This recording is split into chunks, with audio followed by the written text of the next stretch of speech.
नमस्कार मित्रांनो, आज आपण आलो आहोत कर्नाटकातील कूर्ग म्हणजेच मडिकेरीमध्ये. हिरव्यागार डोंगर रांगांमध्ये वसलेलं हे शहर एका अतिशय खास मंदिरासाठी ओळखलं जातं, श्री ओंकारेश्वर मंदिर. या मंदिराकडे पाहिलं की तुमच्या मनात पहिला विचार येईल, हे मंदिर आहे की मशीद?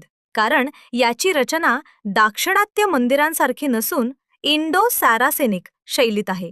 मध्यभागी एक भव्य घुमट आणि 4 कोपऱ्यात 4 मिनार हे या मंदिराचं सर्वात मोठं वैशिष्ट्य आहे.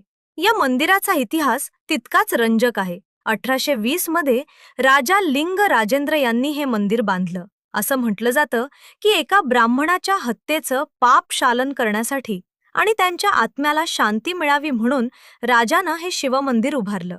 येथील शिवलिंग खास काशीवरून आणलं आहे. मंदिराच्या अगदी समोर एक सुंदर पाण्याचा हौद आहे, ज्याला कल्याणी म्हणतात.